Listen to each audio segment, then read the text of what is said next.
Hey Dan, do you like listening to popular songs with questionable lyrics? You know I bloody do. And Nick, do you like drinking copious amounts of alcohol? Nah, do I ever? Actually a worry. Well, if you're the same as us, then come listen to a weekly podcast, Liquor and Lyrics, where we take apart popular music's worst songwriting whilst drinking our favourite drinks, which kind of stay in theme with the song. From gin and tonic to grease lightning, Cosmopolitans with Chaz and Dave, Blue Lagoons with Busted, Sex on the Beach with Sex on Fire, Shirley Temples with Shaggy, and even a shandy with Sharon. dropping on Tuesday the 19th of September and every Tuesday after on your favourite podcast platform. We're Arctic Monkeys. This is Don't Believe the Hype. That rock and roll, eh? Ladies! That sound means it's the end of the round. Time for the bonus question. Cheers, dude. That man just yawned. We're gonna call it Don't Believe the Hype. Hello and welcome to Series 4, Episode 6 of Don't Believe the Hype, the world's first ever, not Monster Truck Front Flip, but podcast that's going into the discography of Arctic Monkeys track by track, starting from the first album, done, tick, boxed it off. Second album, tick, boxed it off. Third album, tick, boxed it off. And now we are well into the fourth album, Suck It and See, with me, Nick, and the first of his kind to get to the moon, it's Dan. Hello. Hello. I did wonder what you were going to pull out of this one. I didn't know if you were going to call me it, dip, dog shit. No, I was going to call you Podcast host or 10, something 9, like 8, 7, 6, 5, 4, 3, 2, 1. 654. And I thought, nah, too obtuse. Interesting song this week because it's. Yeah. I was surprised to find that it was much shorter than I thought it was in length when I actually looked at it, and that the lyrics were much shorter than I thought they were when it's like put together rather than spread out throughout the song. There's not many really at all. But interesting discussion still on them, I think, because although I'm not going to pretend that they mean something, like they actually mean something, but I do think they also don't not mean anything, and I think that he is saying things in them, but nothing deep or that we need to dig into too much. But you know, I just don't. But some people suggest I've seen online that it doesn't mean anything, and he's just picked words. Someone actually said he picked words out of a hat for it, which I don't think. I've not seen that in any. I haven't seen that in any kind of actual interview. I deliberately don't look. This was at a Reddit discussion. post.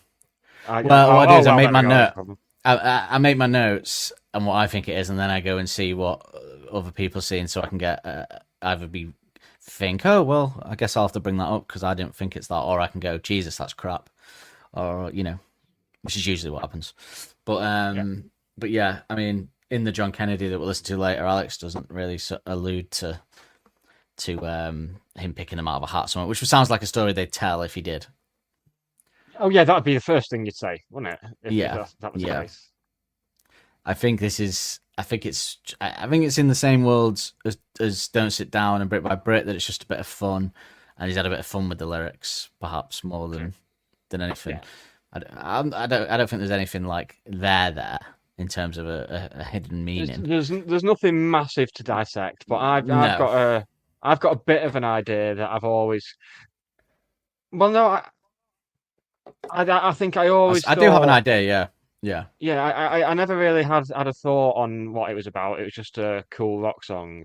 But then with some of the band's later material, that led me to have an opinion on what I thought he was alluding to, which we will get to. But first, Dan, I believe you've got a bit of an addendum to last week's show where we did Don't Sit Down because I'm in the chair. Well, I just thought afterwards, because we were recording 2 this week, so it was only the other day. I mean, I thought last night, when we did the John Kennedy, there was a bit in that where Alex said that they had, Matt said that they hadn't considered it a single. The record label came to them and said, "This is the single," and I thought, what do you think they had planned as the first single in their minds if they hadn't considered Don't Sit Down as a single?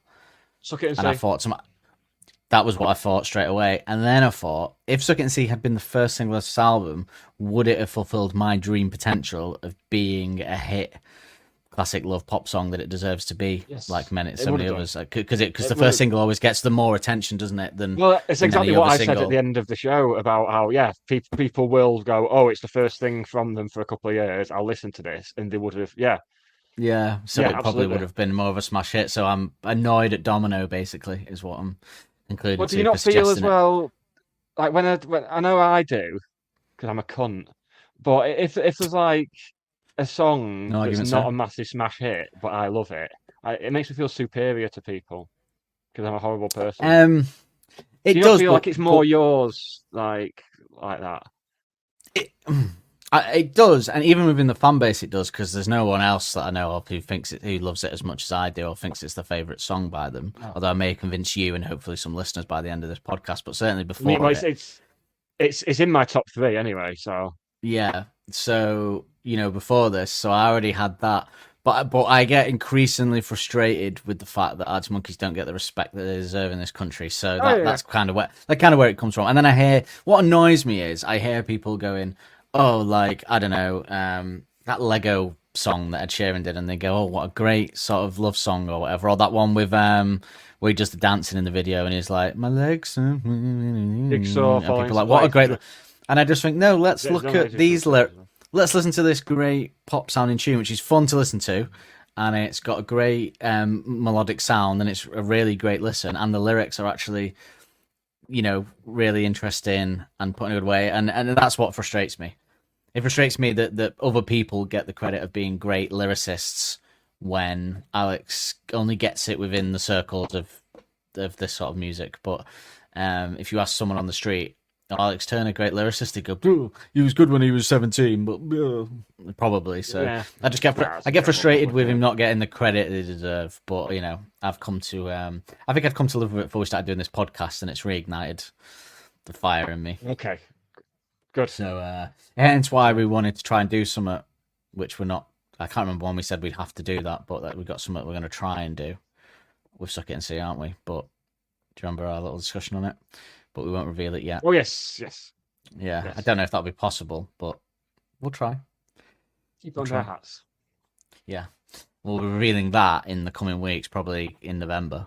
But yeah, that's. Oh no, on the Suck and See episode, probably we'll reveal that. But Yeah, most likely. But yeah, that was it. I just thought, wow, I wonder what. Because I mean, if it wasn't Suck It and See, I mean, take out the ones that were going to be singles after. Let's just assume Domino suggested all of them. When Atmos had no idea. What do you think when they're sat there looking at in the studio and they've recorded them all in their mind? What they thought? Because I got this feeling that they were going to do Brick by Brick as the first single, as the actual first single, and Domino stepped in and went, no, let's just drop that as a little teaser. Look, lads, And then we let you do what you want. We let you bring your friends round to play, but we've got to draw the line somewhere. Because the interesting thing is that had they dropped like Hellcat or something like that, then the album it wouldn't. Because none of us knew until the album came out that it was going to be all melodic, because we'd only heard Brick by Brick and Don't Sit Down. So we thought it was going to be like more sort of stoner rock. There's only 3 tracks that fit that brief, so it'd be interesting. Because what the singles are: Suck It and See, Black Treacle, Don't Sit Down, Hellcat. and Hellcat. So I think Hellcat might have been the, because that is, which is weird because it's not a song that is appreciated enough by even the fan base, as we discussed on the episode. So if it had been a single, I wonder what the reception would have been to it, because I think it's massively underappreciated. It's an absolute tune. Had that come out first, would it be a bigger song as well? There's a lot of songs in this album that, had they not been on the second half of the album, probably would have. Like if they'd have opened the album with Hellcat, no, She's Thunderstorms, Black Treacle, Hellcat, Love Is a Laser Quest, etc., etc., etc., and then ended the album with the rock tunes, then I wonder what people's perception of the album would have been, because they would have heard all the lovey tunes first. Interesting. Because I imagine there's a lot of people. I think a lot of the people that aren't huge Arctic Monkeys fans probably switched off around Library Pictures and went, do you know what I mean? Like they probably thought, I'm not sure what this is. So I don't know. Yeah. Because let's face it, this album, as much as I love it, and you love it as well, and a lot of our fan base does. Our fan base, Arctic Monkeys fan base. As much as we love it, it is not held in high regard out there in the world. It's the forgotten Arctic Monkeys album, if anything. It's the one that skipped. Everyone knows the first two. Everyone knows Humbug was the one where they changed a bit. Everyone knows AM was huge. Everyone knows Tranquility was the one that everyone hates. And everyone knows The Car was the one that now people are like, oh, I'm done with Arctic Monkeys. So Suck It and See is the one that everyone forgets. Final straw. I reckon if it was a pointless question, name the Arctic Monkeys album, Suck It and See would be the only one that would be a pointless answer, potentially. Yes, probably. Yeah. Or the car maybe, because people might not remember the title, but the others would be on there. Tranquility would be low as well, because people would get the title wrong. People would like, did you say Tranquility Hotel Bar and Grill or something like that? Kids eat for free. 4 nights a week, 2 days. Yeah, I don't know. It's interesting where this album sits on there. People should get in touch, because we don't. Maybe we'll do a poll on the wrap up. But I'd be interested. Is there anyone out there that listens to us? Anyone out there that Suck It and See is your favorite album, like it is mine? Because nobody's ever alluded to that ever. Yeah, let's say get in touch. Find everything in the episode description, and in the episode description you can also find a link to our subscriber content where you can pay either monthly, or if you're on Patreon, you can buy separate episodes for something. Last Shadow Puppet. If you don't like Last Shadow Puppets, but you like one Last Shadow Puppet song, bang, you can buy it. Look at that.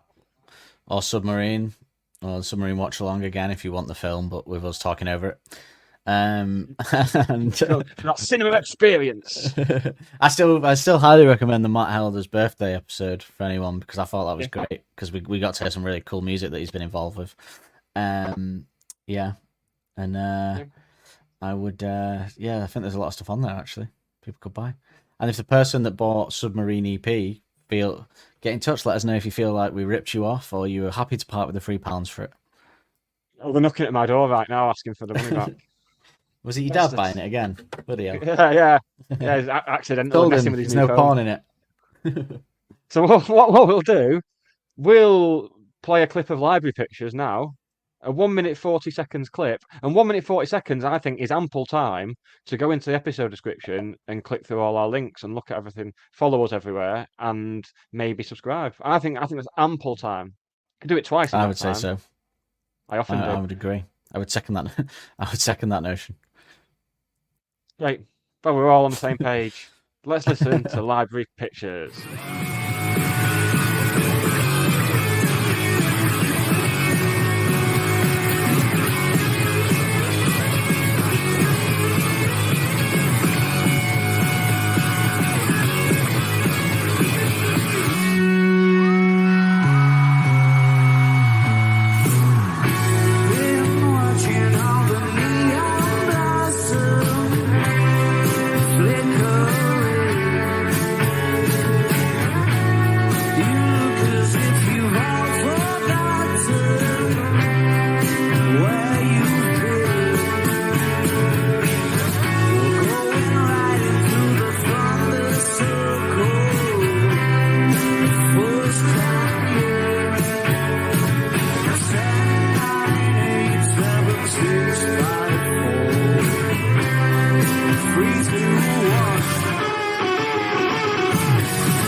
Was, of course, those Arctic Monkeys boys from Eurocaines Festival in Belfort, France on July the 3rd, 2011, where Library Pictures was the opening track. Quick quiz for you, Dan. What was the second track to follow on from Library Pictures? You want me to say Brainstorm, mate? You lure me into a false sense of security by wanting me to say Brainstorm. No, it's Brainstorm, Dan. Oh, it is Brainstorm. Okay, right. Yeah. I mean, considering we did a watch along just last night of where we discussed how Brainstorm is always second. Yeah. That was. I mean, it is a cracking live song. It is a really good live song, isn't it? Get the crowd going, the blood pumping, and yeah, I do like it. I like it a lot. It's interesting because I've raved about talking about this album so much, and then the first 2 weeks pretty interesting, and then Hellcat was probably one of the best episodes we've ever done, I thought. But because these rocks ones in between that are a bit lighter, it almost makes it seem like the album's lighter than I thought it was. Maybe all people listen and go, this is why, because there's 3 tracks that are like this. But I think the meat on the bones of the remaining 5 tracks, the remaining 6 tracks. No, 5 tracks. There's 11 on this. No, there's 12 on this. Bloody hell. This is the stuff that I can never remember.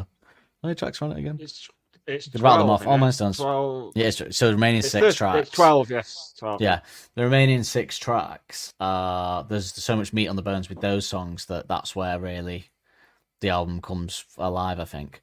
But I do think there is an argument that they should have just blasted, like...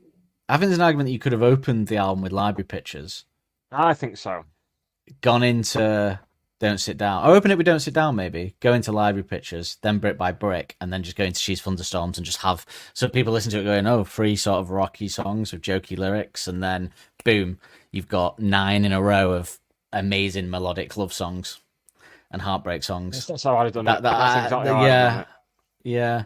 I mean, they'd probably argue that you need a breakwater, but I don't know. I think I agree with that for all the other albums so far, that I like it when they had the breakwater there, but I do think this album, they should have just got the fast ones out of the way and then just gone, boom. You thought it was this album? It's not. It's this album. You thought it was a Queens of the Stone Age sort of light album, but it's not. It's a Smiths album. It's a Pixies album. So, fuck you. Yeah. That's what I Should I have some would. That's information? personally, I don't know. Yeah! Probably giving them tips. The information action ratio, ain't that the place to go? Aren't you entertained? Library Pictures is 2 minutes and 22 seconds long. I wonder how long it is live then. If it's only 2 minutes 22 seconds, then the way I just saw him performing it then, although it doesn't sound much faster to be fair than the recording, but it clearly is. I reckon it's got to be just under 2 minutes, right, when they do it live, I would have thought. Oh, well, I could have, because what I've been doing when I've been posting the new episodes on social media, I've been using the song clip that I've used on here. Yes, I noticed. For- Very for- nice work. For Twitter, the maximum has to be 2 minutes 20. So I could have got away with using the whole song, really. Yeah. Well, you haven't done it yet, so you can. We haven't done this No, one but I've yet. already done the Oh, you clip mean here on at this? 1 minute 40. Oh, right. Yeah. Okay. I might do it again. I might find one where it's less than Otherwise, 2:30. your reluctance to just do it again. Oh yeah, but you want It's a laborious same one, I know what you mean. process, ripping the... Yeah, Because no. I have to do It the is, yeah. screen record, and then I have to make sure the sound is at the right level, and then I have to save it, and then I have to go on to Cloud Convert and convert it from whatever There it is is a- to MP4.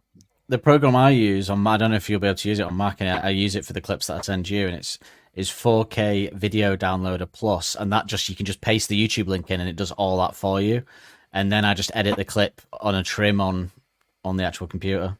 Just click trim and edit the clip down. I could have So a look at that, yeah. Yeah, it might be simpler. You don't have to you can just do it all in one pretty much then, rather than I still have straight to from edit though, YouTube. because I need to pick the right bit of the song to start from, because I like to get the end of the song. Well, yeah, you just No. click trim on the clip, and then you can just move. Like, that's Still, how I yeah. get you the clips. And You move might have it. a look But at that, anyway, because you would not believe how much time I have to waste, like, doing it the is whole pretty quick. conversion I thing. used to waste it as well. I used to screen record on my phone, then send that to my Mac, and then edit it, and then put it on WeTransfer. But Oh, now fucking this hell. just rips the YouTube clip off and does it. Yeah, Well, it was a good production Um, meeting, that, Dan. yeah, very good. Yeah. Yeah. This is not the type Same of time next information week. they're after. I really want to see behind the scenes. It's what the subscribers normally get, only. Take your money. Library Pictures is 2 minutes and 22 seconds long with 34.2 million streams on Spotify, which is a third of last week, pretty much, and the second lowest streamed on the album. So it's not a big hit with the fans, I guess. No. It's second lowest. It's not the least. listen to, but it's not far behind, to be honest. The song is 97, but it is I do feel like it is a fan. I don't know. Maybe it's not. Maybe I'm misremembering. The song is 97 beats per minute and is in the key of C sharp major, so we're staying with the majors. And this is what I mean. The song has been played live a surprisingly high 204 times by the band, would you believe?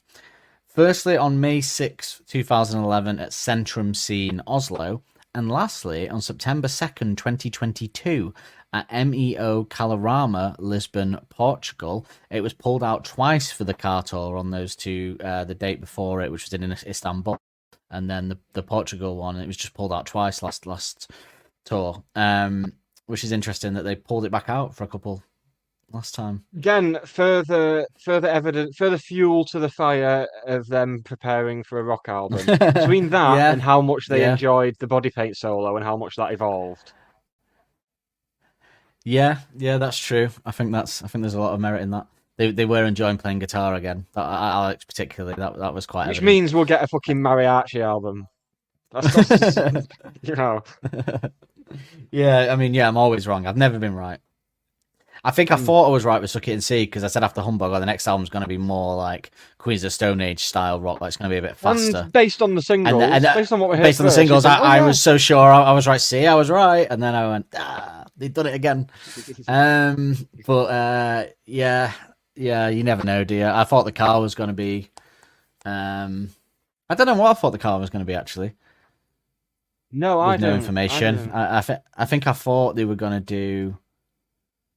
I think I thought they were going to do a rockier album then because I thought they always do that. They've done this one, so now they're going to like, but they're unpredictable, which is great. I'd rather not know because I remember people saying the pattern for bands was big bands like them, the one that Oasis followed and other bands. I remember people saying it's you have a hit first album that's like breaking all the records. And then you have a quick second one follow-up, which is still in the same world as the first one, but slightly developed on. And then you have a tricky experimental third album. And then the fourth album is back to basics. And that, in a way, Arctic Monkeys did follow that trend because they very much with Suck It and See said, we want to keep the lyrics. Shall we want to just do it live and just record it in like a few weeks, which they did. So they kind of did do that. I would argue that they didn't go back to the basics of the first album, obviously, but they did go back to basics, so they did follow that trend. But then what usually doesn't happen, they kind of broke the trend with the next album being the biggest album they've ever done, which usually isn't the trend. Normally, most bands, that first album, the first couple remain as the biggest ones they've ever done. I've never really seen many bands have the fifth album be the record-breaking album, do you know what I mean? Like, as well, yeah. I'm assuming AM broke the records, more records than Whatever People Say I Am did. There's no Whatever People Say I Am songs that have a billion plays, is there? I think so. Maybe Dance Floor. Dance Floor Now, maybe. Dance Floor, maybe, actually. I don't know. But yeah, do you want to know? Obviously, there's very little information about this one out there, with it being a lesser listened to track. But do you want some information on the gear? Technological advances really blooming get me in the mood. You know, it's interesting you saying that Whatever People Say I Am. Nick said in the pre-show that Whatever People Say and That's What I'm Not is like his still going out album. Crack it on. Friday night, going out, crack it on. Yeah. There's been for a long in about time. 3 hours time. Yeah. In a long... I don't know if it's an age thing, but for a long time, probably still now, I replaced my going out album of Whatever People Say I'm with Tranquility. Because that always gets me in the mood to go out, because that feels like a sophisticated night out, having some drinks rather than going to the club and you know what I mean. That sounds like what I actually do now, which is go to several bars just as debauched. Don't get me wrong, just as debauched as it always was, but in different ways. My night moves in different ways. Oh, that's upsetting. I'm gonna stick that album on later. I'm gonna be like, yeah, girls, dancing, clubs, and then we're gonna sit in the corner of Amp, drinking our old man beers and staring at goths. Yeah, it's not the right level, is it? I mean, you literally just live in the first two lines of The View from the Afternoon, really, aren't you? Even more so now. That's all I'm gonna listen to. Never gonna do that. Yeah, you're not gonna be. I don't know. Maybe you will meet a woman at the bar and chat her up, but I don't really think that's in you. No, That's not what you're going out for, is it? I'll meet a really? woman in the bar, chat to her organically, and then I'll realise I'm chatting to a woman at the bar and go and sit back in my corner, like the social spastic I am. Yeah. I think that's why I like Tranquility as going out now because it's kind of like it's where I'm at. It's vibey, and it's fun, but it's also got lines like towards the end of the album about I don't stand around talking shite in bars and stuff like that. So it's got the right, I think it's got the right. I think it encapsulates the mood of an actual night out now, which I think is why Alex wrote it when he wrote that album when he was like 33 or whatever, because of yeah. So yeah, just thought I'd say that. But for the gear, not for the night out, but for the gear the band were using, there was no gear out there available in information. But I did find out that if you want to sound like Jamie's guitar in this and sort of the feedback of things that he does, Why wouldn't you want to? Exactly. He used a Gibson ES335 in this performance, which is a semi-hollow guitar, which are known to be prone to feedbacking badly when plugged into a super loud amp. Basically, he's deliberately causing the guitar to feedback by using lots of distortion and just moving his guitar around wildly. Then, yes, drowning it in reverb and slapback delay. It's a crazy sound and it's super fun to use, but it can get way out of hand very quickly. If you want to get the sound, basically just turn your amp up as loud as you can and face the pickups of the guitar to your amp. You can use the fretted notes, the volume knob, and whammy bar if your guitar has one. I had one fitted on my old guitar. Just bend the neck back and forth very gently, and the strings will slightly slacken and tighten to change the sound and manipulate the feedback. So there you go. If you want to do a bit of Jamie Cook there, then you can. Do you want to hear some reviews? Because we got some. We can pick up our conversation from last week in an interesting way. In a very interesting way. Is it time to get annoyed again? Potentially.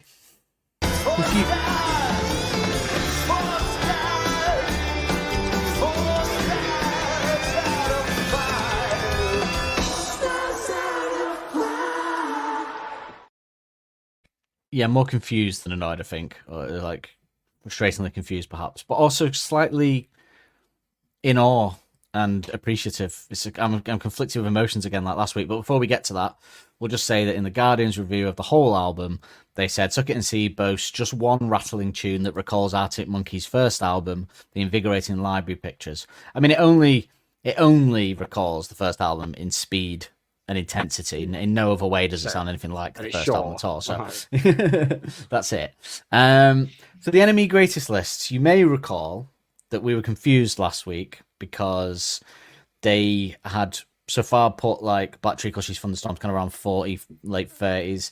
They put Hellcat at like 36, which we were happy with, something like that. Brick by Brick was even like 67, reasonably high. And then they put Don't Sit Down at 80, which really confused us because it certainly shouldn't be below Brick by Brick, yeah. But also I was slightly like well, at least I feel like an actual fan put this together then, because although no, because that's confusing. But like they put Hellcat 37, which is a really fun thing to do because it's not a well listened to track. So I just found it odd and even more perplexing. So Brick by Brick 67, Don't Sit Down 80. Where in your mind's eye then would you put Library Pictures if you'd made the decision to put Don't Sit Down at 80, Brick by Brick 67? You'd think kind of, I don't know, off that I'd think somewhere between 60 to 90 surely if if the other two are there. That's what I would probably go for. Yeah. Enemy's Greatest List, would you, or would you put it somewhere else if you'd put them there? No, I think you're pretty much spot on. Yeah. Enemy's Greatest List put Library Pictures at number 37. No, highest so this is far. losing credibility week by week.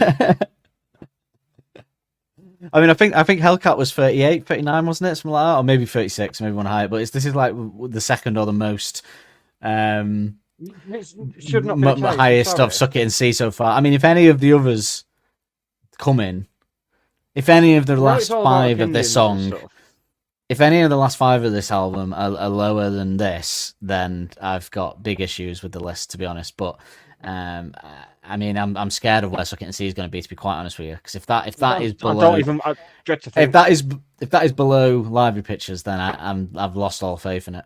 But 37, highest on the album No. to be at this point. No. I have Makes nothing no to sense, say. does it? Well, let's hear what they say to defend it. Loud, over the top, and absolutely tongue in cheek, Library Pictures is equivalent to swallowing a dictionary and washing it down with a can of Red Bull. Nursery rhymes, cartwheel over vaguely menacing drum kicks, and Turner even finds space to poke fun at his metaphor drunk lyricism. Interesting that's what he thinks, but I don't think so. So no, I don't think so. But he gives a specific example of that where you could argue it, and I've seen other people saying that, but we'll get into that. I mean, it's a good. I really like the song. It's a fun listen. It is a cool song. I think it's them at the best in terms of sort of what they were doing around this time. Like, but at the same time, I do think it could easily have been a B-side along with Electricity or something like that. You know what I mean? It's not. Evil Twin's probably a better song than it, but we'll get onto that perhaps when we do that. But I don't know. The way I try and categorize it. If we were drinking and I was in charge of the Spotify and someone said, "Oh, put on a heavy Arctic Monkeys song," it would be ages before I put Library Pictures on. Ages. Yeah, that's probably true. Because I think, especially, it's not a song that I use to advertise them if I'm trying to get someone into them. Because although it's a fun song, depends on the person, but the lyrics would just sound like nonsense if you don't have any context for the band. Do you know what I mean? Even though it's more complex musically, it's in the same bracket as Brick by Brick for me. Just bit of fun, kind of throwaway, that sort of thing. Yeah. I do think it's probably better than that, but yeah, I know what you mean. Oh, it is better than Brick by Brick, but I think it just occupies the same space in that respect. Yeah, like yeah. I mean, yeah. To be honest, all three of these do. Don't Sit Down is the triumphant one probably because I think, because Don't Sit Down's music is actually a proper cool rock song and the lyrics are entertaining, but it's not. 37 is bizarre. It wouldn't be 37 in my list of Arctic Monkey songs, especially if you put in Don't Sit Down at 80 and have major issues with it. I don't really understand why you'd have major issues with Don't Sit Down and then love Library Pictures. Very bizarre. I don't even want to get into thinking about it because it gives me a fucking headache. Well, we have no music video this week for the first time in a long time, so we should get into the music of it all. Indeed. It does have an incredible drum intro and bass line to go along with it, to be fair. Just smashing it as a team again, Helders and O'Malley. The first time I heard this, because obviously you get Helders with his little dun, dun, dun, dun, dun, dun, oh dun, yeah.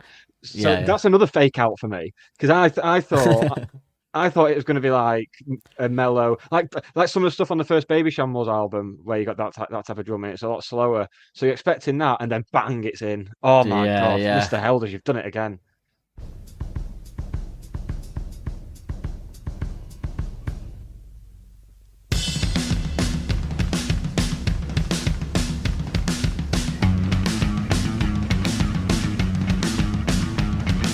Yeah, it is probably some of the best rock drums he's done. To be fair, in this song, they're up there. We're going into the Pretty Visitors level here. We're getting close to that. Yeah, there's a bit of this song that actually reminds me of Pretty Visitors quite a lot. But and then not only are the drums great, but again the bass. He's obviously already done some amazing melodic bass on this album, and the sort of the bass he was doing on the third verse last week. But yeah, this kind of great bass line. Yeah, really good, and yeah, just have they ever done anything bad as a team together? I don't think they have they?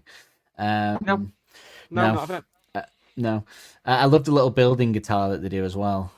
That little that little it reminds me of that bit in This House is a Circus actually, like a progression on that. You know, that little towards the end where they're going. I've got that as well.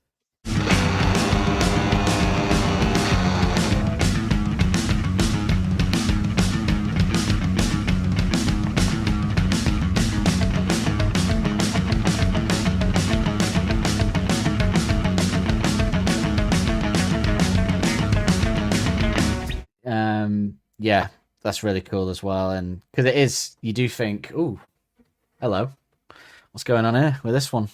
And then there's a brief pause, and the guitar joins the bass riff, which I like. Them coming in with the guitar comes in doing the down. Who was doing? I forgot to look on the clip, but who's doing the lead guitar on this? The sort of the solo stuff that comes in. Jamie is doing all the soloist stuff during the song, and then Yes! the solo at the end is Alex. Ooh, that's weird, isn't it? It's a switch like that. But yeah, that's Helder's starts smashing it even more as well when the bass and the other guitars come in. But we get the obviously exciting, cool, incredible lead riff that Jamie is playing here at the start. It just feels like this song definitely came from a jam. It doesn't sound like a song where someone came up with a riff and then they started it. It sounds like they were jamming and they did it. And there is something potentially to back that up in the John Kennedy as well, I'll say. That we'll get to, but we'll not back it up. But there's a reason why they focused on this song on the day that they did. Let's put it that way. It's such a cool Jamie Cut rock moment.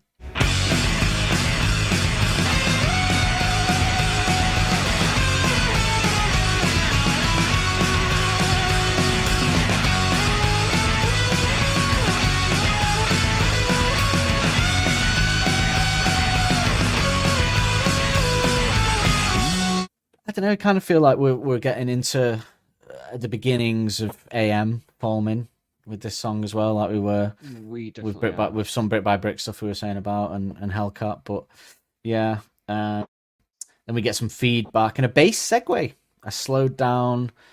Doom, doom, doom, doom. Which is I love that sound, and the bass his bass tone on the whole album, but oh god, it's fantastic. It really it blows my mind that we're still not even close to getting to Nick's best moment on this album yet. Considering some of the stuff he's already done. Yeah. We haven't hit anywhere near the heights that we're going to hit, have we? Even though we have hit some pretty fucking good heights.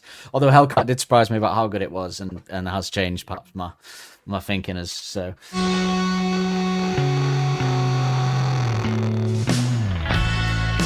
I guess I just thought to myself then, I thought with the person saying it kind of being like the first album, this tune, and I was thinking of like, the thing with this song is it switches from fast to slow, and which I really like and is cool, and I don't know if they had that kind of control then, but actually there are songs on the first album that go from fast to slow like this, aren't there? So they've always done that, I guess. They've always Still Take You Home solo is weirdly funky considering the rest of the song. I'm trying to think, isn't there another one? Vampires, yeah. So many times. Obviously, when the sun goes down, bookends, so it's not quite the same. But there's another song I'm trying to think of that has There's a bit in Ritz to the Rubble as well. Slows down. Yes, that's it. Yeah. So they have always done that, I guess, gone from brass rock into slow. But this one obviously does it a bit more, because the bass kind of leads us into the slower, and we get some clean strumming with some clean reverb lead as well in there, and very chilled, but great bass line again in this bit. Another great slow bass line. He's got multiple tempos and bass lines in this one. Yeah, I can see why in the live video we watched at the top of the show, there's a couple of times where because normally Nick's quite static in front of the mic playing away. But I noticed on this video, there's a couple of times where he kind of turns to go towards Helders, which obviously you see a lot of bass players do. Nick doesn't seem to need to as much, but you can tell with this, there's some complex changes in there. So yeah, you got to get it right. Help to be over there, yeah. Yeah, and because the drums are very different in this bit as well. They're sort of vibing along like a sort of, tranquility almost, sort of little, just in the background.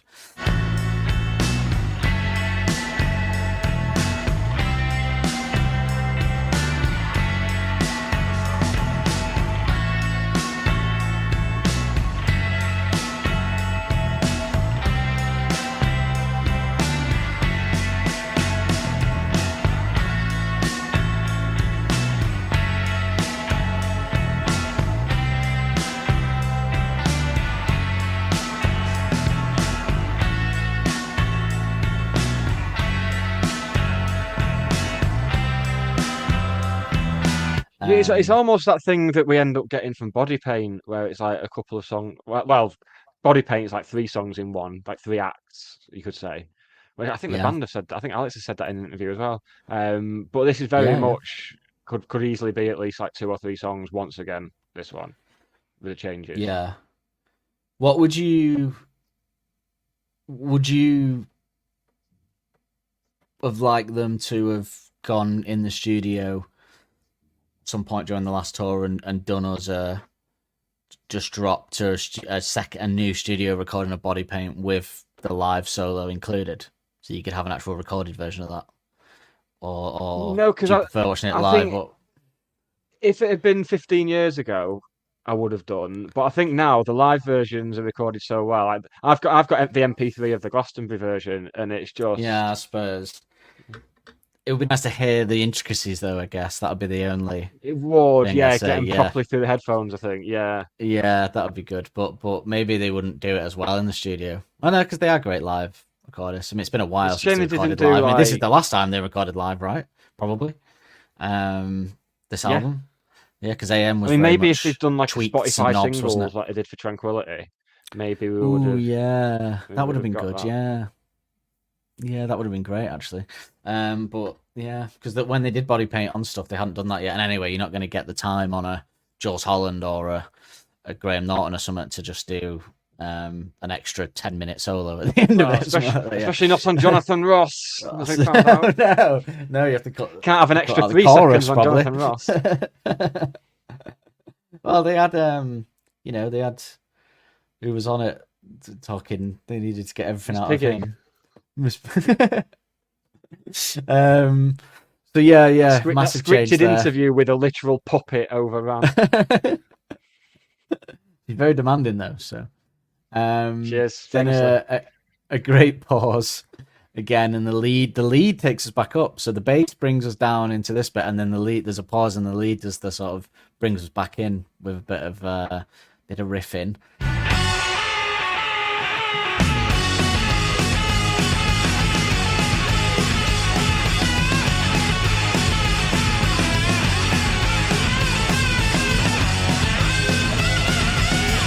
And then everyone comes back in, and the lead goes nuts. This is great. This is again some of Jamie's best work.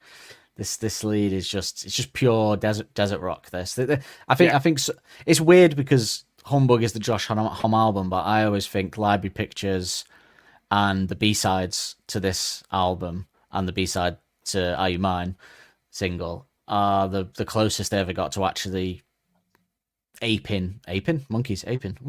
Queens of the Stone Age sound. It's the most. It sounded like Queens of the Stone Age, funnily enough. Yeah, this not is quite on possibly Humbug. the most Queens of the Stone Age they've been, I think. Which Yeah, is a crazy thing to say. I've said it before On the face that of when they announced Humbug, this is what I assumed it would sound like because they were already fast, and then Josh Homme was taking them. So I thought, oh, it's going to sound like this, but no, they wait till now. As ever, they undid my thoughts. But yeah, so good, such a good bit. You know what we get then that we don't get a lot, if at all, ever. We get some held as cymbal taps. In between, obviously Alex is singing in the actual version, but on the instrumental, he's just we don't really get that, do we? Much like a held as interlude of cymbal tapping. I was genuinely think above shocked it. hearing that on the instrumental. Yeah, because what's the lyric bit he's saying? It must be it's not the Ip Dick Dog Shit Rock and Roll, is it? No, it's not. It's not that bit. We're not there yet. Just before that, I think. It's the library pictures of the quickening canoe. Yeah, it is. I think it's yeah, that. so I think just- it's that bit, isn't it? Yeah, the second time. Yeah, I can't think of any other examples of that. There might be where he's just in an interlude. There were, maybe there's someone that are like very brief on Tranquility or something that I haven't picked up on until we do the instrumentals. Which I'm very much looking forward to. But then the drums come thundering back in. He does his taps, and then he comes back in with this is the bit that reminds me of Pretty Visitors the most. It's kind of like drum roll riffs again, where he's just rolling the drums for a riff. Yeah, intermittent little guitar spurts as well in between that when he's doing the drum. It's like I love it when they do that.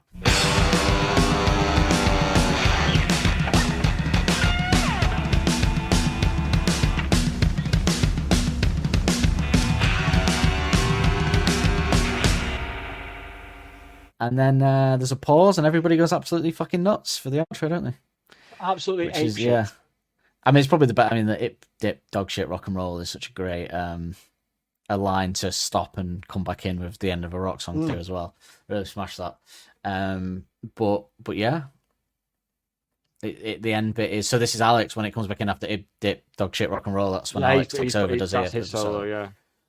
It's interesting that, because normally you don't. I mean, they've always done that, I guess, flipped about, but not a lot of bands do Yeah, that. always It's mix normally it up, you're yeah. doing the solo for that one. Yeah, they've always mixed it. I guess. Do you think that's because they learned together, so there wasn't like a designated? You're the rhythm man. You're the solo man. I It's think just that'd like be a a sort large part of it, definitely, yeah. Yeah, because a lot of bands do have designated spots. That's just your thing. I know when I always preferred the rhythm, because I mean, writing a solo, I could never even get my head around the idea of how you write a solo. That's just because it's not really my wheelhouse. But I just could. I was like, how do you write a solo that fits with this? Where do I even start? Just look at it like it was a Rubik's I always cube. Where do imagine I when even- writing a solo, you just like mess about until something sounds right. But then how do you remember what you've done? Well, yeah, exactly. Especially if you're smoking a lot of weed, Joe, in it. Believe me, you won't remember what you did. But yeah, Never do that. great end. Drugs One of the and best. music don't go together, Dan. No, perish the thought. Is this one of the best rock outros they've ever done? Even now?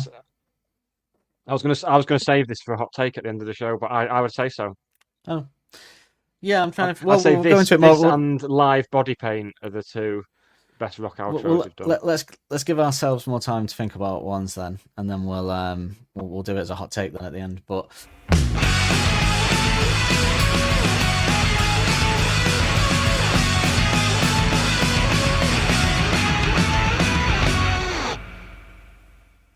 do you want to say the covers band one?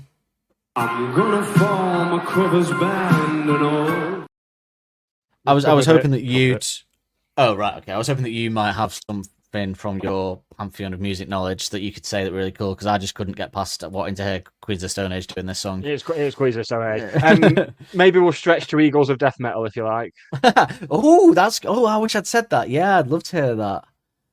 Yeah, that's really good.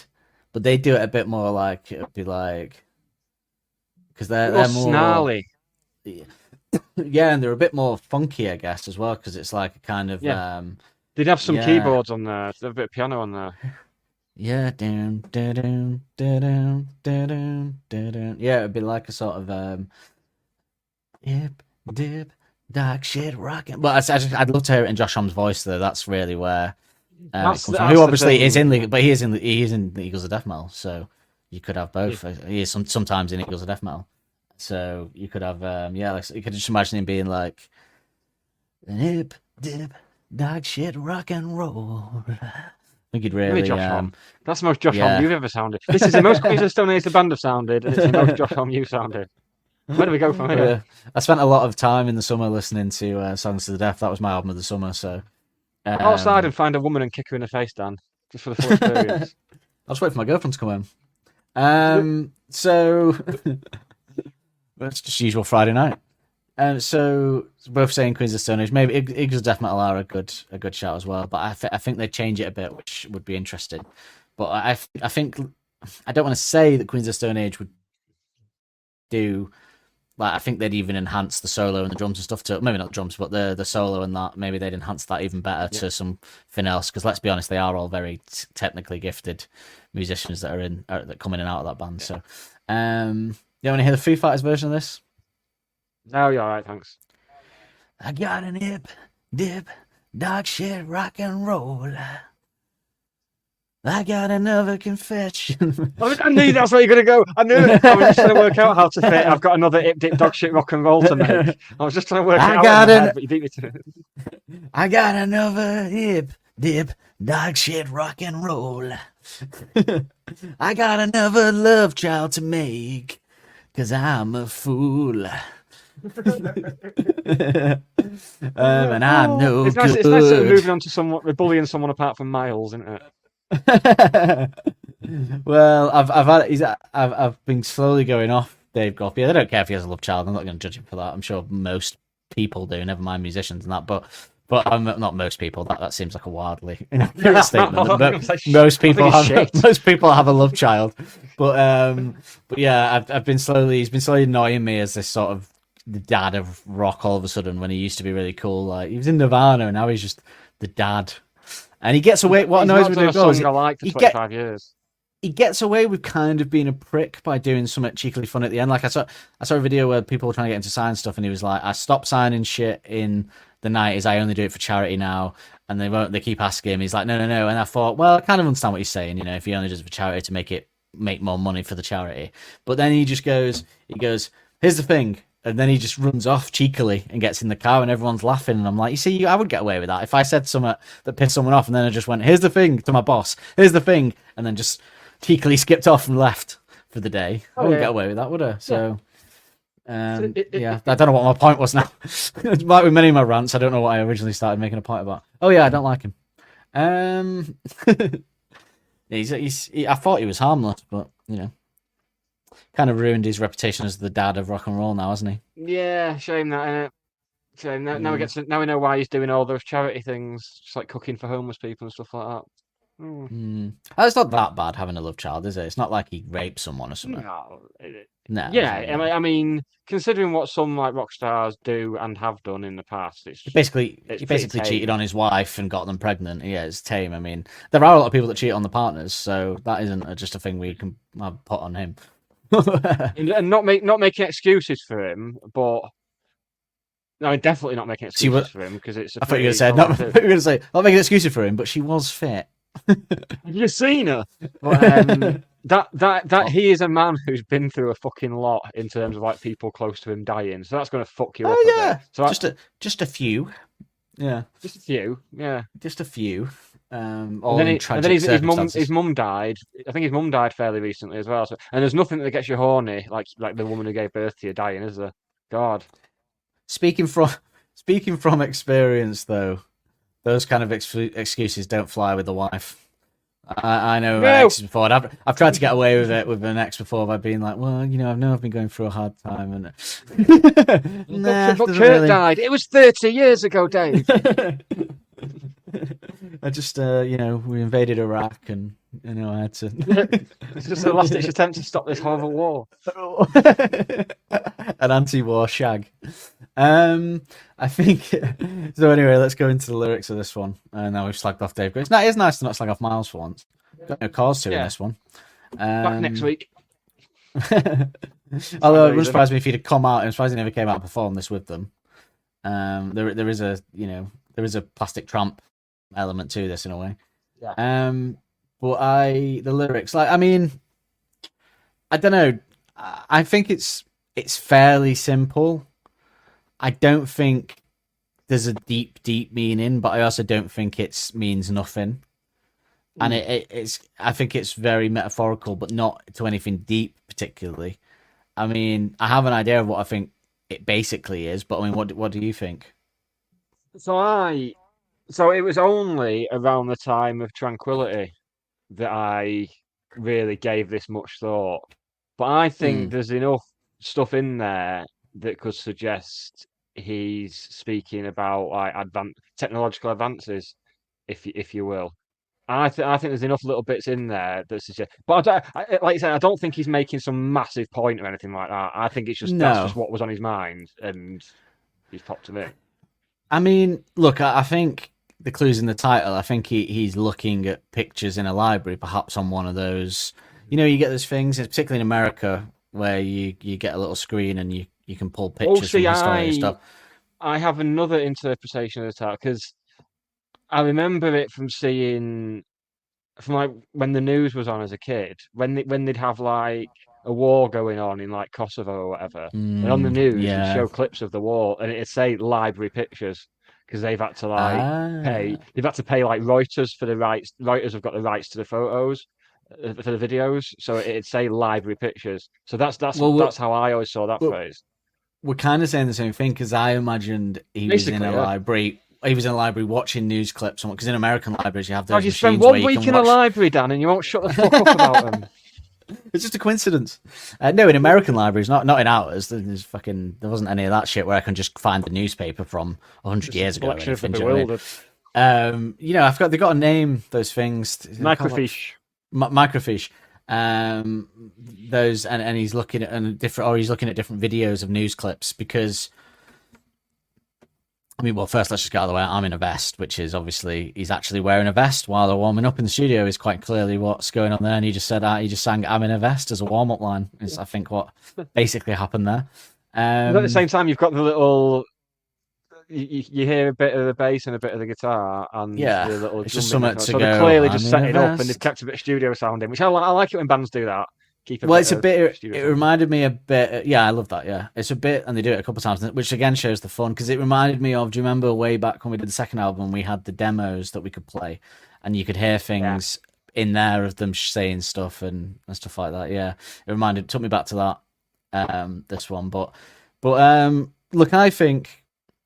Look, so for example, I'll give you an example of what's out there and what I think, but I want to get your interpretation of this because I want to see if you've because I was amazed that this wasn't out there at all of what this is, which I think is quite obvious. So I want to hear what you're saying. But so library pictures of the quickening canoe, the first of its kind to get to the moon. What are you seeing when he says that? Do you have any kind of thoughts? So I sort of see quickening canoe as like a reference to technology advancing like quicker and quicker. See, But in a way, I don't think it's nailed on. That's just from what's there. Here's what I've always just assumed it was. I'm not saying I'm right, and I was amazed that I don't know it wasn't out there. Is he's looking at clips of when we landed on the moon in 1969 because a space shuttle is the same shape as a canoe stood up and it's quickening into the sky and it's the first of its kind to get to the moon. That space shuttle was the first of its kind to get to the moon. So for me, that is a canoe is a space shuttle stood up and it's quickening because it's going into the sky. It's quickening. I just always thought that was obvious. I don't know. I think we might. I know we've got a jingle for when a car is mentioned. We may need one. Oh yeah, I forgot that. For when something that goes in the water is mentioned, because we've got jet skis on the moat, we've got canoe, and there's also Straighten the Rudder is on. I can't remember what B-side it was.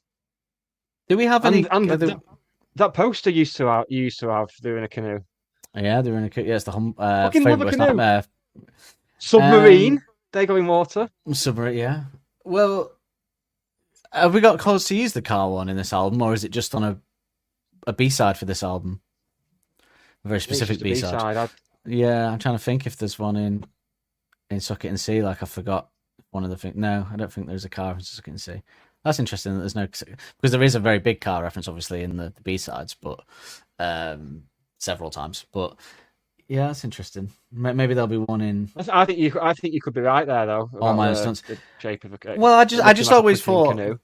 I just always thought that's what it was because it's the first of its kind to get to the first space shuttle to get to the moon. He's looking at news, like you said, library pictures, news clips. And the footage is going to be grainier as well, and so it's going to be harder to make out what it is. And and a canoe on its top with the pointy top is exactly the same shape as a space shuttle, pretty much, and it's quickening because it's thrusting into the sky.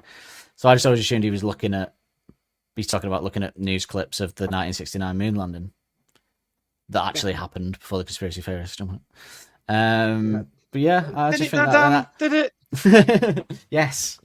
Yes. Incontrovertibly. Now, so that's probably my big revelation in terms of what I've always assumed that was and what I actually 100% believe he's saying. Which I was just shocked wasn't out there. I just assumed someone else must have had that thought.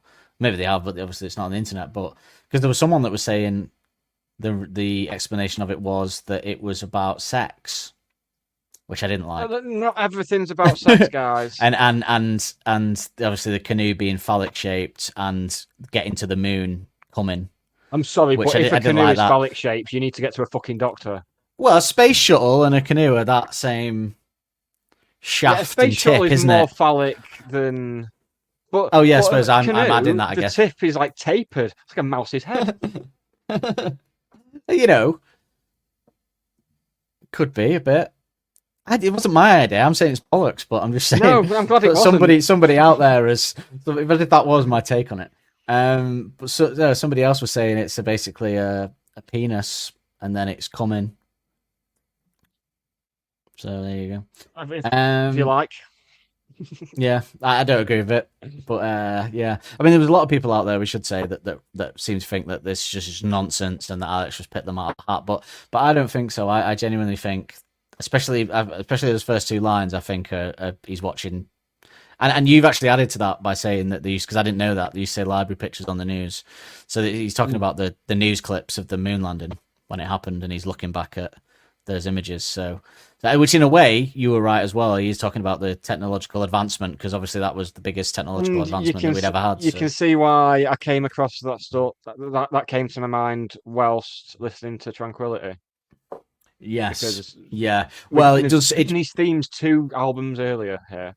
It does stink a bit of on a stream of great TV, doesn't it? As well, that kind of thing. Yeah.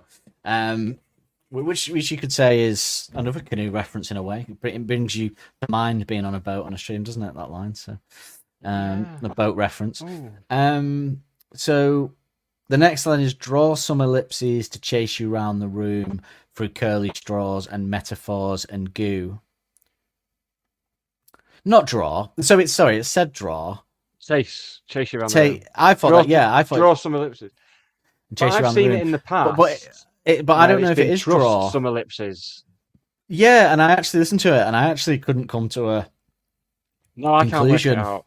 No, I think even it might be. Live versions, I actually lean towards trust. I think more so. Than draw, I'm pretty confident it's trust.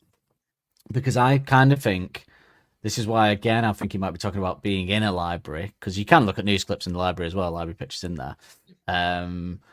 Because he trusts some ellipses to chase you around the room through curly straws and metaphors of goo. Could be like reading a good book, being caught up in a good book, something like that. Because you sort of trust them to chase you around the room. And metaphors and goo, yeah. But that is a more confusing line that's hard to come to a conclusion on. Yeah, it's probably the most say with that, confusing one in there.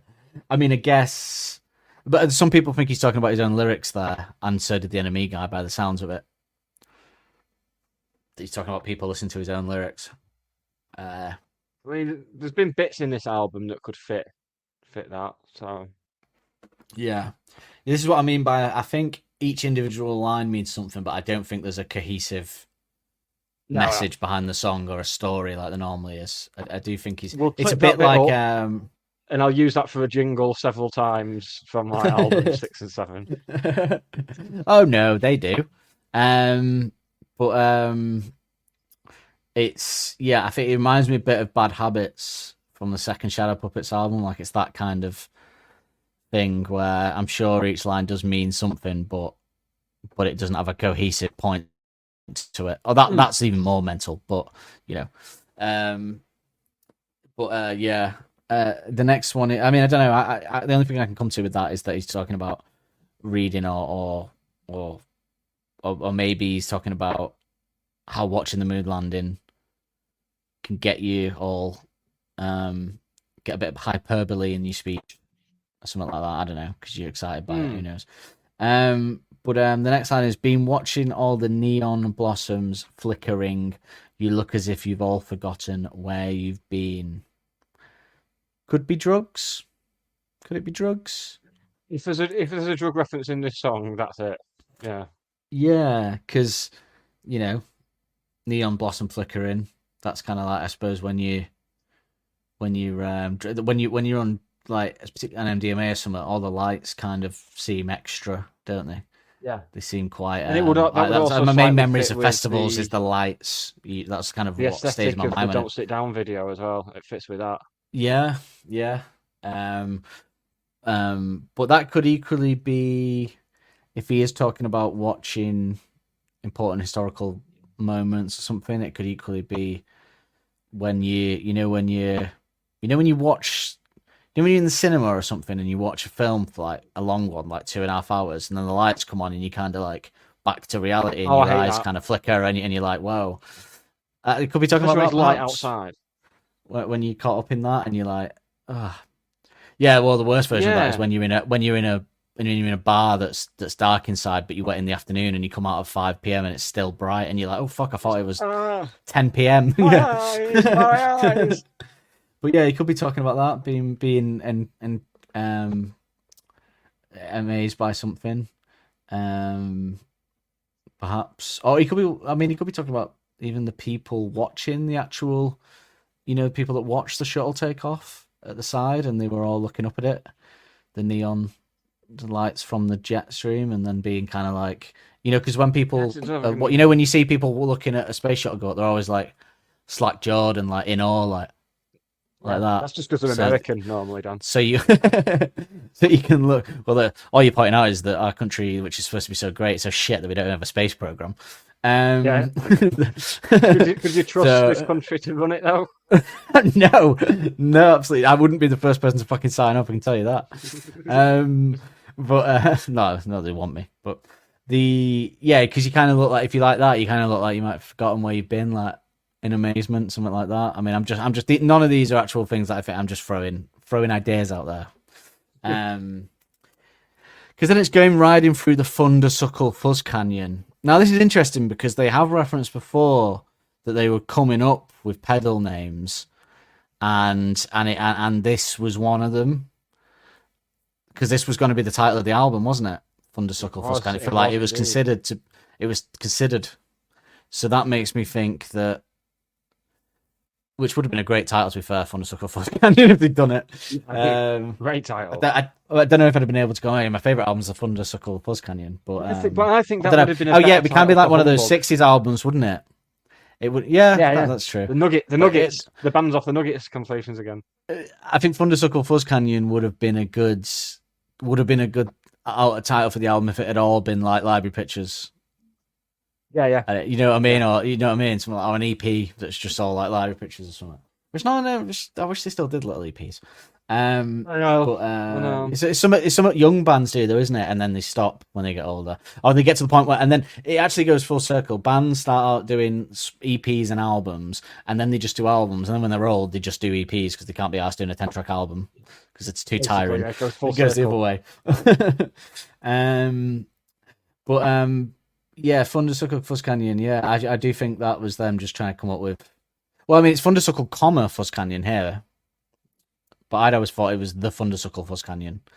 I think it's just one thing, It's one thing, yeah. You know what it always puts in my mind though, that sentence? The bit in Charlie and the Chocolate Factory when they're going through that tunnel and it's all a bit trippy. Yeah. Whenever I hear Thundersuckle Fuzz Canyon, I just think of that, which is because they cited listening to the song during Favourite Worst Nightmare recording, didn't they? From Charlie and the Chocolate Factory, that song that comes on during that what's it called? Dreams, or what's it called, that song? Yeah, I can't remember what it's called. But yeah, I do think they're just kind of saying a pedal there. I don't really think there's anything there. Or if they are still, if the previous line was about being on drugs, then you put that together and you've got been watching all the neon blossom flickering, you look as if you've all forgotten where you've been, going riding through the Thundersuckle Fuzz Canyon could equally be that as well, being on drugs. And then obviously Alex shed some light on this in the John Kennedy, but 10, 9, 8, 7, 6, 5, 4, 3, 2, 1, by the sounds of it, was just like, in Alex's words, I think what he says is, we were due one. So there you go. I mean, that also fits with the Quickening Canoe being a space shuttle as well. Yes, thank you very much. I was just about to say, yeah, because he's after this, doesn't he, as well? Which I'm convinced the most interesting part of this song to talk about is those two lines, and it does mean moon landing. And then maybe what's in the middle is just a bit of, one of them's a pedal they came up with. I do think maybe the neon flickering and you've looked away, forgotten where you've been, could be people watching a space shuttle take off, perhaps. And then I think, well, So obviously just the moon landing one again, which I'm pretty much now locked in as canon. I think is as canoeing as actual sort of Arctic Monkeys lore now that is about the moon landing, especially now with the 10, 9, 8, 7, 6, 5, 4, 3, 2, 1, like you say, lift off. Yeah, I'm on that now. First of its kind to get to the moon, and then give me an eeny, meeny, miny, mo, or an ip, dip, dog shit, rock and roll. Now I was wondering I was going to hit Can I the ask you jingle something? here. Yeah. I was wondering this. The first line, doesn't no, apply. but the second line, yeah. I think the second line does, doesn't it? I So know they have the Eeny, ip- Meeny, Miny, Mo in America, but I don't know if they ip have dip Ip dog Dip. shit ip dip dog shit originated in Australia. I've found out in the Wow. course of my research. Yeah. Really? Trust Yeah, the. ip dip dog shit is an Australian version. Do you not have a jingle ready for this exact scenario with Ange Postecoglou going, "Thanks, mate"? No, but I will do in future. No, well, I Any don't think this is excuse going to to ever use come that. up again. To be quite honest with you, the reference started in. Okay, so Ip Dip Dog Shit started in Australia. There you go. My but, particular favourite was ip dip dog shit sucker fanny sucker tit. That means you are not it. That was the one that went around our school. yeah, I remember that one. And then I got caught. I got caught by my mum doing it at home and got told off. She said, "Do you know what a fanny is?" And I still don't. 37 years on, still don't know what a fanny is. No. And yet it was your mum that taught me what one was. That's the irony. Hey! Anyway, I've always had an issue with Eeny, Meeny, Miny, Mo because all you have to do is be the right person in the sequence out of two to never have to do it. Because it always ends with the same. So the words. So all you have to do is know when to start. Because it's Eeny, Meeny, Miny, Mo. It's put I don't know, pocket on a dough. Let's not do the original version, please. No, don't want to get Clarksoned, thank you.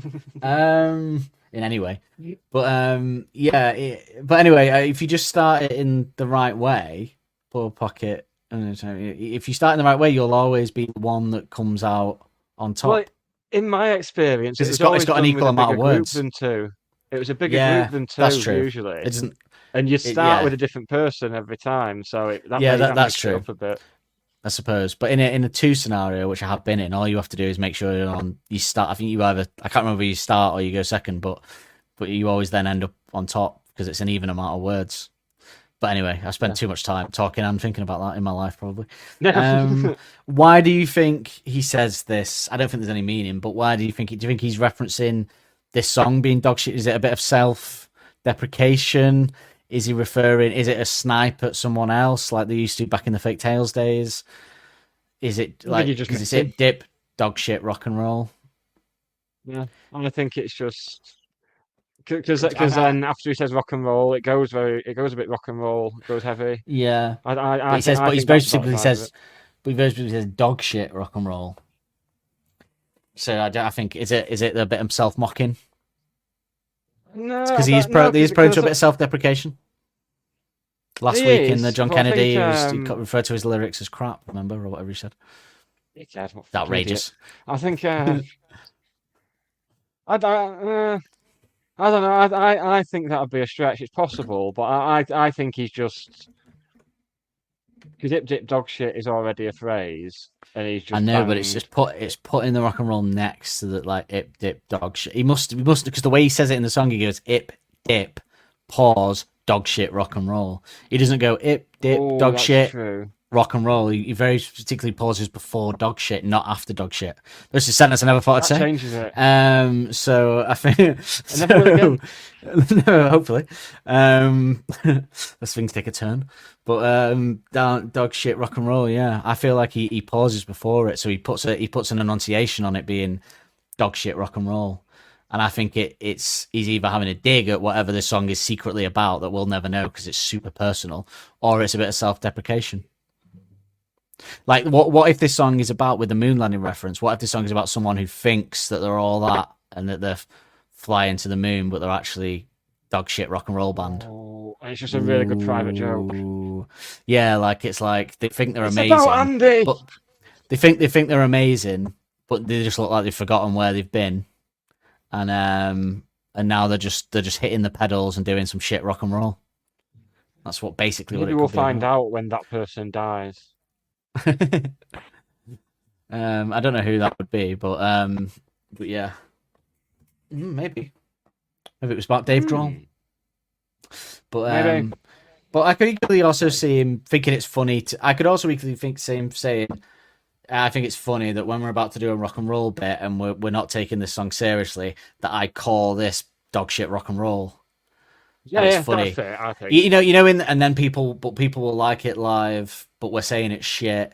You know, in the same way that "Glamorous Indie Rock and Roll" by The Killers is ironic, but people sing it like it's like ironic if the crowd find it to be an indie rock and roll anthem, but it's actually having a go at that whole scene.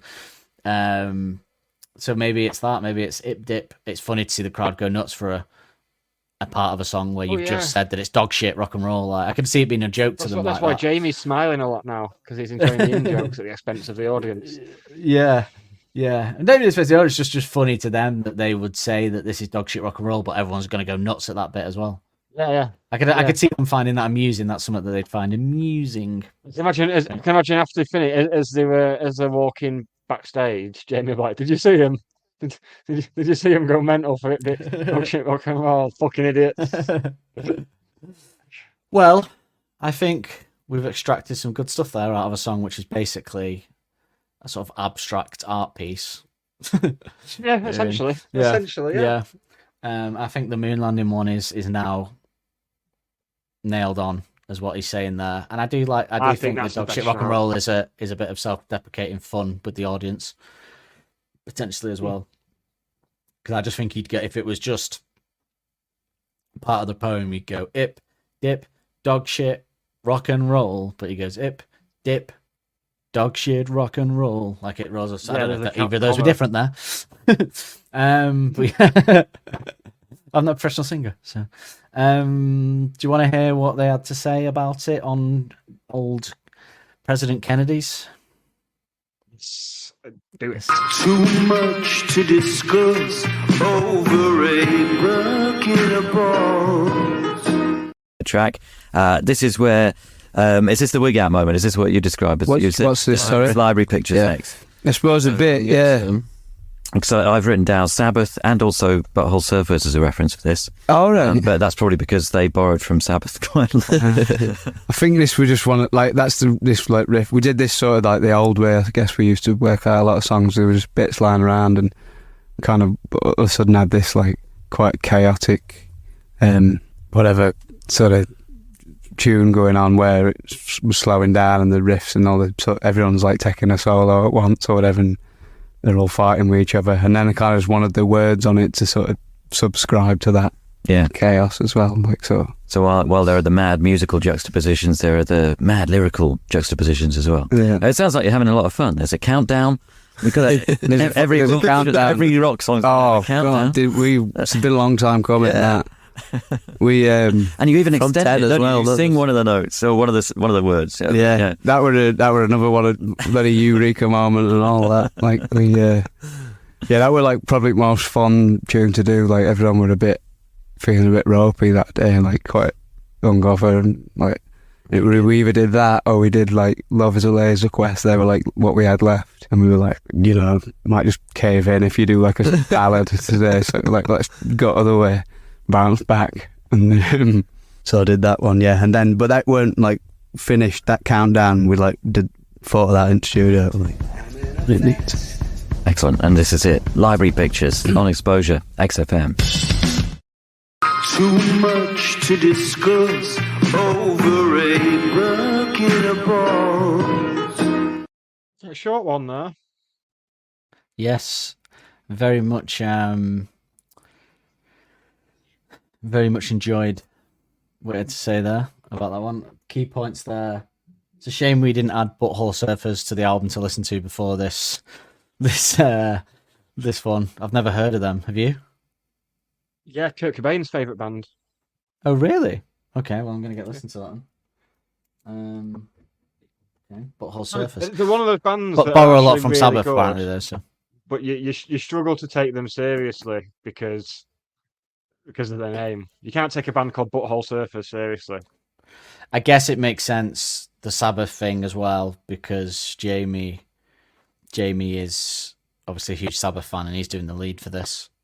So I can imagine that's where that's come through. Also,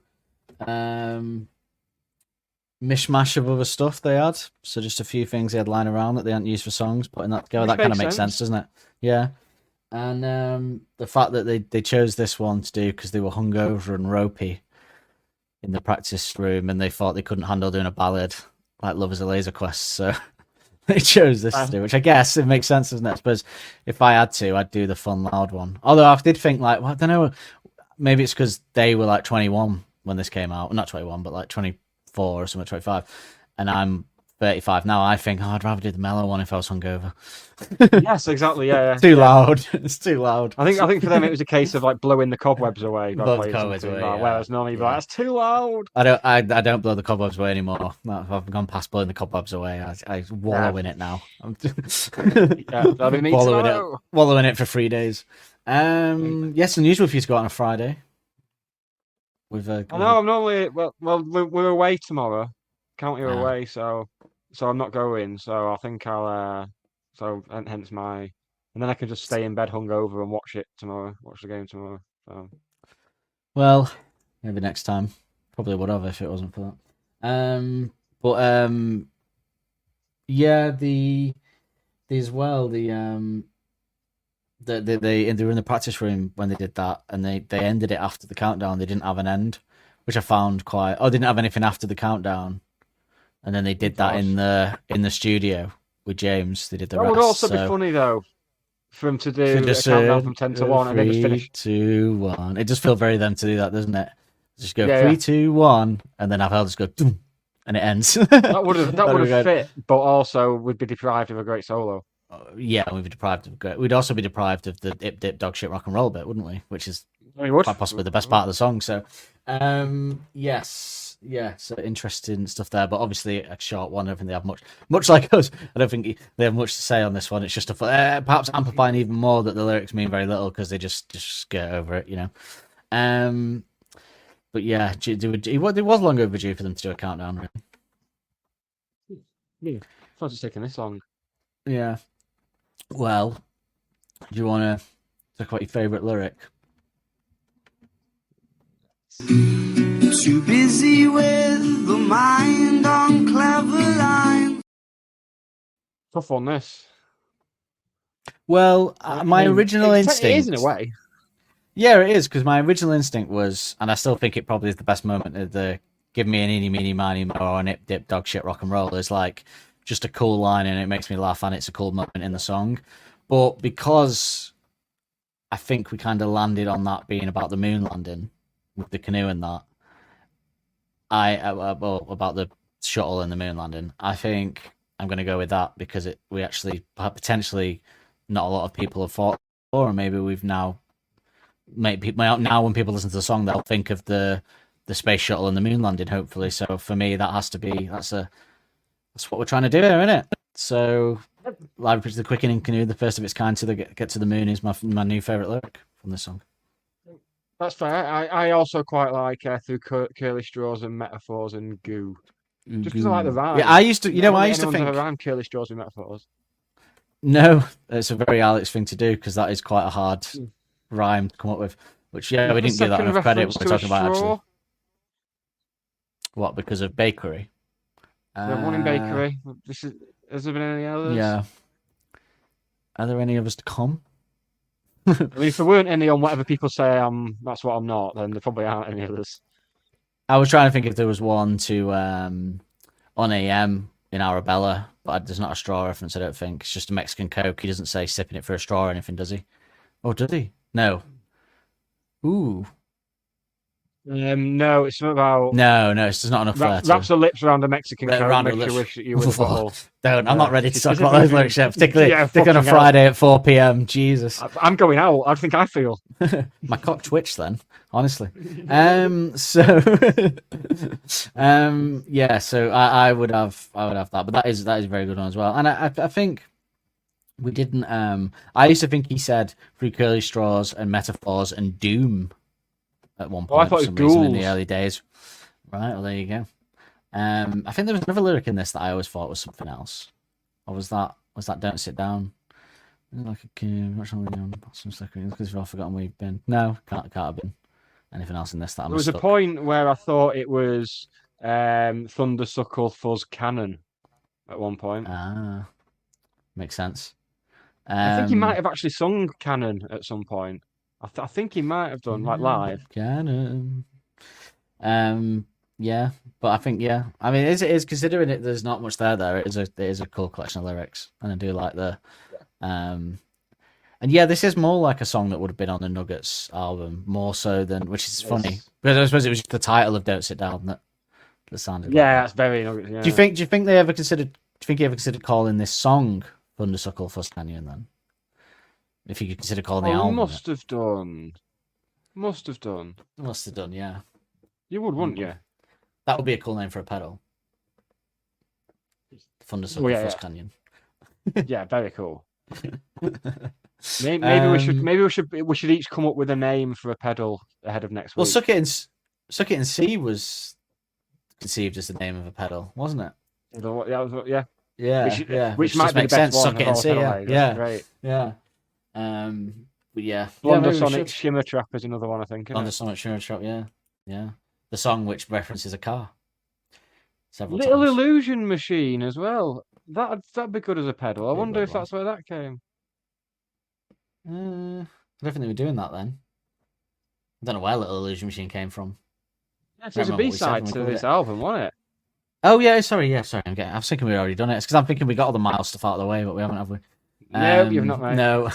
Oh yeah, Little Illusion Machine could easily be but that could Like, we've equally both got to come up with a that'd be pedal one name for Miles some would come up with. There'd be Miles would come in and go, all right, lads, what are you doing? Like, oh, we're just coming up with pedal names. He goes, oh great. And you go, Little Illusion Machine. I don't know what accent that was. No, Apologize, no. but I think I lost that then. Miles would have come in, said that, to say, oh, we're coming up with pedal names. He's like, oh, how about sucking on a fucking tits? It's like, get out, Miles. I told you about this. How about slags on tour? The clit rubber. Oh god. Yeah, the Wirral Riddler himself, eh? Which is a great moniker, to be fair. If I'd have been Miles at that point, I would have just started releasing my music under the name the Wirral Riddler because that's the better. I would have. Yeah, it's a great name. Yeah. But yeah, anyway, he didn't want to lose his brand.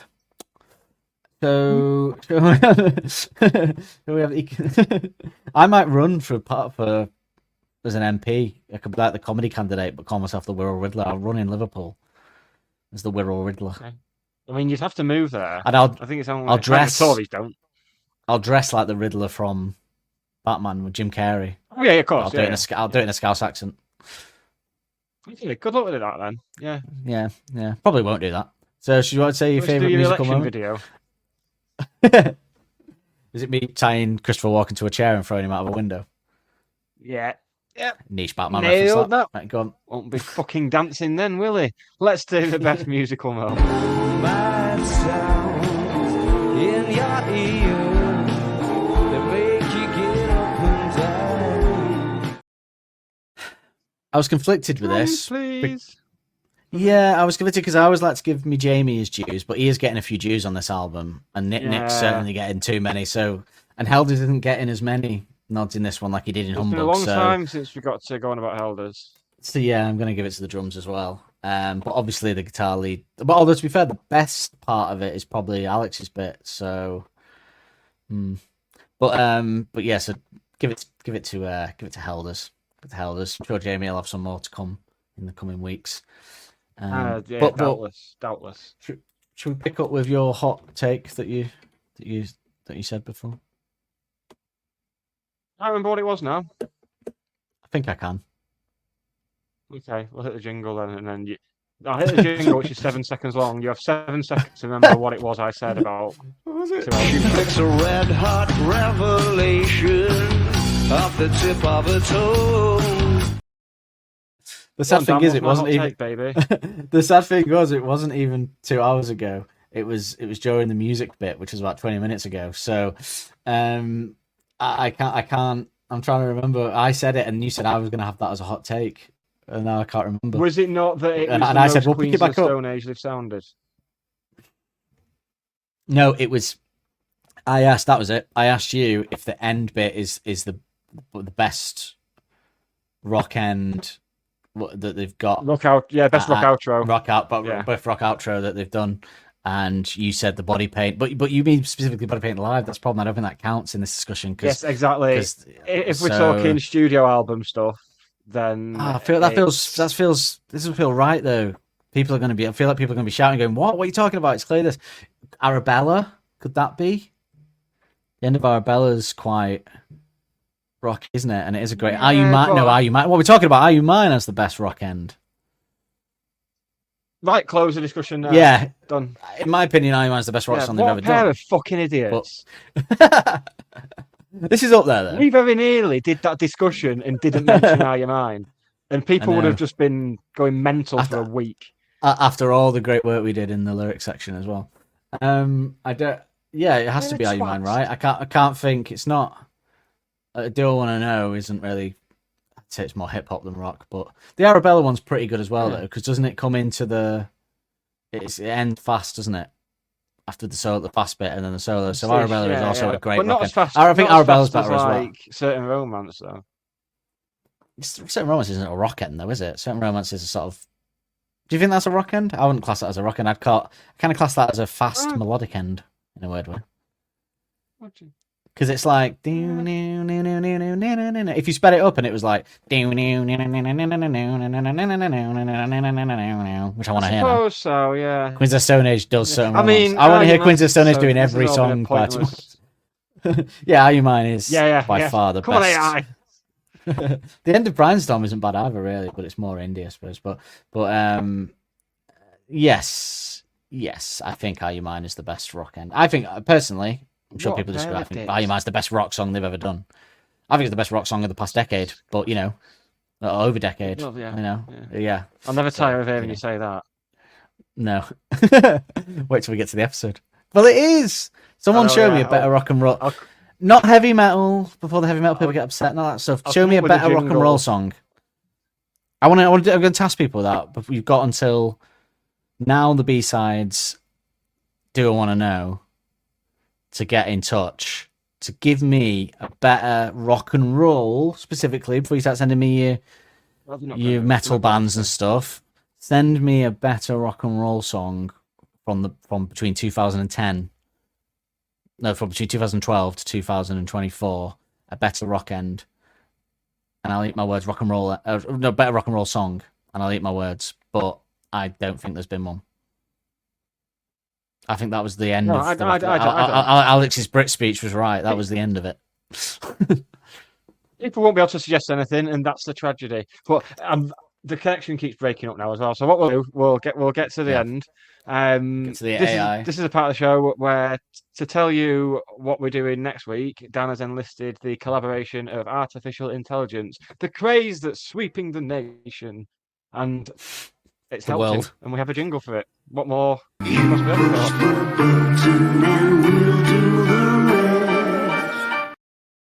I like that it's now permanently collaboration because I like that I'm collaborating with it. Yeah. All my own. Well, no, it's more. Although, it's more for my benefit that I'm doing that. I don't want it to come after me and say, "Oh, you took all the credit." Yeah, because to be fair, it is the AI doing the lion's share of the work here. I just copy and paste the lyrics in and ask it to do a description of all my own stunts. I recognise that. I recognise that. Yeah. All My Own Stunts for Arctic Monkeys unfolds like a bittersweet cinematic vignette filled with rich imaginary and emotional depth. The song captures the essence of longing and the dance of unspoken desires, where every moment feels charged with both excitement and melancholy. Picture a dimly lit alley where the air hangs heavy with the scent of smoke and the distant echo of laughter. Both elegance and destruction, a caricature that captures the complexity of desire. In this world, the protagonist yearns to join the elusive figure, a damsel whose grace and mystery draw him in, beckoning him to step into her orbit. In this evocative landscape, High Noon transforms from a tense standoff in a moment of revelation, where linked arms symbolize both vulnerability and strength. In this evocative landscape... Oh, no, sorry. Oh, I've messed it up.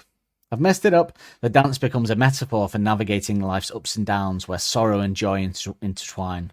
Ultimately, All My Own Stunts captures the complexity of human connection wrapped in a narrative that feels both intimate and grand, inviting the listener to wade through their own emotional currents. There you go. And it has a great bit of studio moment as well. Like we said at the start of this one. It does. Yeah. That we'll spend a good hour dissecting that part in particular. Yes. Yeah. What did you mean? I can tell you exactly what it means. Right. Yeah, well, yeah. Pretty easy. Right, we are gone. We are out of here. Say goodbye to the nice people, Dan. Goodbye.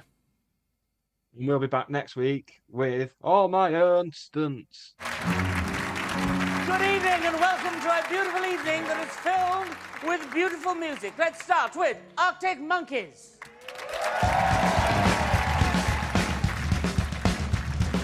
Library pictures of the quickening canoe. The first of its kind to get to the moon. Trust some ellipses to chase you around the room. Through curly straws and metaphors and gloom.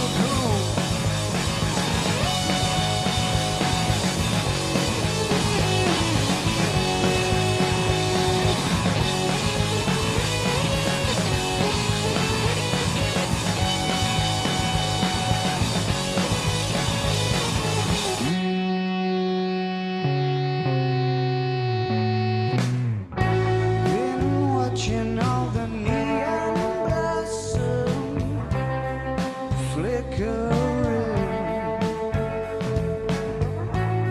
You look as if you've all forgotten where you've been. We're going riding through the thunder so cold. First Canyon. 10, 9, 8, 7, 6, 5, 4, 3, 2, 1.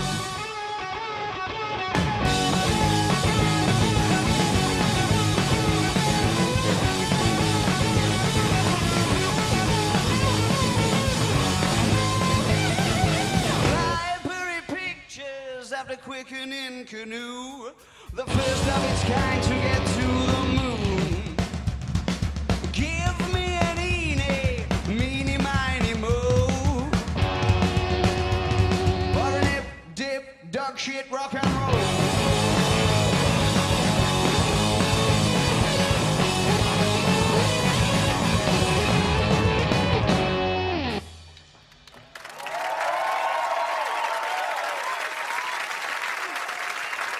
Bye. Don't Believe the Hype is hosted and produced weekly by Nick Lee and Dan Holt. Music used in the titles is royalty-free music courtesy of Les FM. Don't forget to subscribe on your podcast player of choice to be notified every Wednesday when a new episode is released. And if you want to help us out further, be sure to like and review to help make us more visible to like-minded souls. We will see you next week with more of the same.